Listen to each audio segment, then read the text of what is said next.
Hello મિત્રો, નમસ્કાર। NC classes ચેનલમાં તમારું હાર્દિક સ્વાગત છે।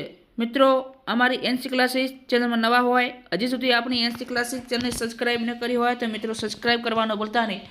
તો મિત્રો, આપણી સમક્ષ મહત્વના જે ન્યૂઝ છે કે કેન્દ્રીય કર્મચારીઓની અસમજ પેલું 8મું પગાર પંચ ક્યાં અટક્યું, બરાબર? તો જંગી ભારણ પડ્યા, પહેલાં સરકારી તિજોરી ધ્રુજવા લાગી કે શું બજેટ પછી અમલીકરણની આશા? પહેલાં બજેટ પછી એનો અમલ થશે। તો મિત્રો, સંપૂર્ણ માહિતી જાન્યુઆરી 2026 પસાર થઈ ચૂક્યું છે, પરંતુ કેન્દ્રીય કર્મચારીઓના પગારમાં કોઈ પણ પ્રકારનો ફેરફાર થયો નથી। આ સ્પષ્ટપણે સૂચવે છે કે 8મા પગાર પંચના અમલીકરણમાં વિલંબ થઈ શકે છે।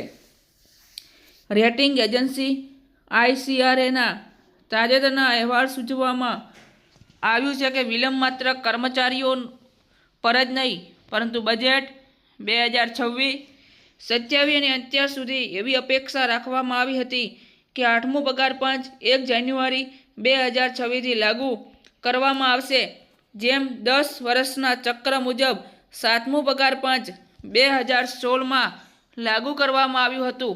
જો કે investment information and credit rating agency કહે છે કે કમિશનનો રિપોર્ટ જાહેર થવામાં 15-18 મહિના લાગી શકે છે।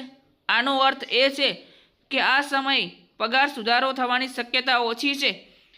ICRAના બજેટ 2026-27 આઉટલુક અનુસાર પગાર પંચની વાસ્તવિક નાણાકીય અસર તાત્કાલિક નહીં, પરંતુ નાણાકીય વર્ષ 2028માં દેખાશે। જો સરકાર તેને 1 જાન્યુઆરી 2026થી પાછલી અસરથી લાગુ કરે છે તો કર્મચારીઓને એકસાથે 15 મહિના કે તેથી વધુ સમયની બાકી રકમ ચૂકવવી પડી શકે છે। આનાથી સરકારી તિજોરી પર અચાનક ભાર પડશે। એજન્સીઓનો અંદાજ છે કે પગાર ખર્ચ ફક્ત નાણાકીય વર્ષ 2028માં ચાલી પછી જે 40થી 50% વધી શકે છે, અને ભૂતકાળનો અનુભવ પણ એની ચેતવણી આપે છે। તો મિત્રો, આપણી સમક્ષ આજ આટલા મહત્વના ન્યૂઝ હતા। ફરી નેક્સ્ટ વિડીયોમાં મળીશું। ચેનલમાં નવા હોય તો લાઇક, શેર અને સબસ્ક્રાઈબ કરવાનું ભૂલતા નહીં। જય હિન્દ, જય ભારત।